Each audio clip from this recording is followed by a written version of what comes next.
Although friends will always be very dear and close to you, certain friends genuinely stand by you through the toughest times, as was the case with Robert Downey Jr.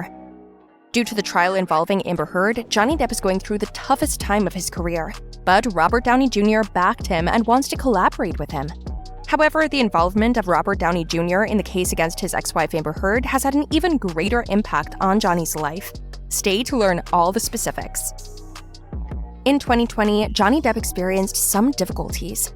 Warner Brothers demanded that the actor quit his position as Grindelwald in the third episode of Fantastic Beasts, after losing his libel action against the British newspaper The Sun. Since his court struggle with his ex-wife, Amber Heard, cost him a lot of money, the actor, who was one of the most famous symbols of the Seventh Art throughout the 1990s, is now very tough for any film company to want to work with. No producer wanted to be linked with the well-known Edward Scissorhands after allegations of domestic abuse. "You simply can't work with him now," said one studio head. "He's radioactive," the Hollywood Reporter was informed by an unnamed director. Johnny Depp received employment offers from Tim Burton and Robert Downey Jr., but only his pals had faith in him. The truth is that the actor's friendships for him throughout his artistic career are stronger than ever, even though his career was falling apart due to legal troubles. And it's because of this that Depp gained the unqualified support of his friends despite losing his major role in the 6th chapter of Pirates of the Caribbean and his part in Fantastic Beasts. Edward Scissorhands, Sweeney Todd, Dark Shadows, Sleepy Hollow, Corpse Bride, and Alice in Wonderland, to name a few, are major box office triumphs that were made possible by his collaboration with his friend and colleague Tim Burton. We Got You Covered claims that Burton is now working on a new season of The Addams Family and is searching for his friend Depp to play the iconic Gomez Addams. Even though the information has not yet been verified, all signs point to Netflix taking up the project alongside Burton. Depp has Robert Downey Jr.'s support in addition to Burton's offer. We Got You Covered claims that Robert Downey would have offered Depp a part in the upcoming Sherlock Holmes movie. It's crucial to remember, though, that Depp and Downey Jr.'s experiences are remarkably similar, except for their friendship. And before accepting the part of the illustrious Tony Stark in Iron Man, RDJ's career appeared to be on the verge of collapse due to a slew of scandals. It's not surprising that Robert wants to give his dear friend another chance now that his career has advanced and his issues have subsided. This is why Johnny is enormously grateful to his partner and friend, and why close sources have commented that he sent him a message of thanks. Moreover, Dior moved forward with Johnny too. Dior stuck with Johnny as the face of its advertising campaign for the release of the fragrance Sauvage. With this, the French business has garnered hundreds of praises, especially from Depp supporters, who affirm his innocence and applaud the company for giving him a chance now that his idol's doors have been shut. Someone who wrote, "Friendly reminder that Dior stood by Johnny Depp and that they deserve our appreciation and support for that. Buy Dior Sauvage for Christmas. #Justice for Johnny Depp." Of course, the campaign has also drawn a great deal of criticism, particularly from social media users who feel that by collaborating with him, Dior is insulting victims of domestic abuse. The business, though, has no intention of giving in, and it's really that Johnny Depp has been legally tried as a perpetrator of domestic violence. And even Johnny said, "I have not been proven guilty, and everyone judged me as if I was." Bravo to Dior, then. The trial where Johnny Depp accused Amber Heard of writing about alleged physical abuse and death threats in a piece for The Washington Post was published months after the two parties reached a divorce settlement. Amber Heard testified in her defamation case against Johnny Depp at the end of the trial's first week, giving jurors a radically different account of the couple's relationship than her ex-husband's team. In response to a 2018 article that claimed she'd experienced domestic abuse, Johnny Depp filed a $50 million lawsuit against his ex-wife. Depp maintained throughout the first 3 weeks of the trial that Amber Heard's erratic behavior and propensity to intimidate and assault him hurt him. Heard, on the other hand, unveiled a different narrative, presenting Depp as a violent and controlling man who was prone to jealous rages and drug binges. She then countersued Depp for $100 million in retaliation. Both of them have said they did nothing wrong. Here are the most stunning encounters and testimonies from the trial.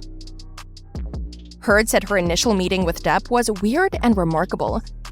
Heard claimed she went to Depp's office to try out for a movie he was making, but instead they had a protracted talk about poetry, music, and literature.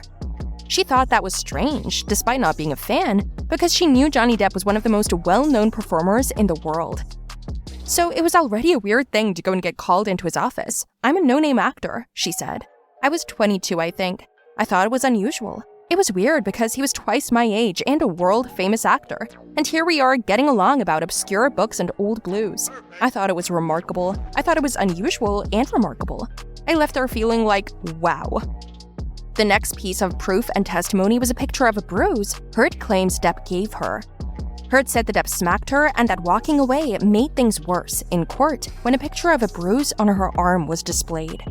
She also described the incident that she claimed resulted in the bruise. We got into a shouting match, and he kind of did this thing with his body where I could tell he was going to hit me again, she said. Heard claimed she picked up a vase and hurled it at Depp. And I actually managed to get away before he got me. He grabbed me by the arm and he kind of held me on the floor, screaming at me. I don't remember how many times he hit me in the face, but I remember being on the floor of my apartment, and I remember thinking, how could this happen to me again? She said. Heard continued recounting her terrible relationship with the actor. Heard described Depp as the love of her life, but added that he was also this other thing that was awful. And that other thing was awful, an awful thing that would come out and take over. And it was, you couldn't see underneath the Johnny I loved, Heard said. Depp, she claimed, would pass out in his vomit, lose control of his body, and have others clean up after him, including her.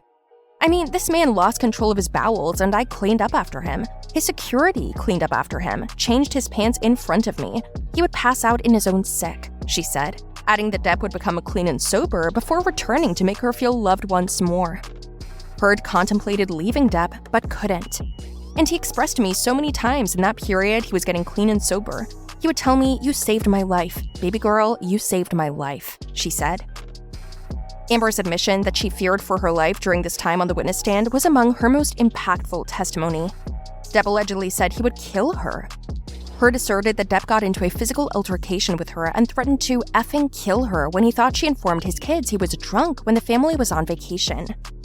Heard claimed that she had not discussed Depp's drinking with Lily Rose, Depp's daughter. Nevertheless, he accused her of it and was furious. "So I was trying to tell him, I was trying to comfort her, I was trying to protect you. He basically was accusing me of doing this thing and making them aware that he was drinking again. And he slams me up against the side wall of the bedroom, slams me up by my neck and holds me there for a second, and tells me that he could effing kill me," Heard said. Amber claims that things continued to get worse and turned aggressive and even grotesque. Heard claims that when Depp believed she was concealing his cocaine, he conducted a cavity search on her. Depp allegedly had her stripped naked and cavity searched her body, according to Heard. He was seeking his cocaine, she said. I was wondering how I, somebody who didn't do cocaine and was against it, that was in and of itself causing problems in our relationship. How could I hide? Why would I hide his drugs from him? She said. Like he was insinuating that I was doing it or something. It made no sense. And he was telling me we're going to conduct a cavity search, like just shoved his fingers inside me. I just stood there staring at this light. I just stood there while he did that. So, what do you think of all this? Comment down below and don't forget to subscribe to the channel.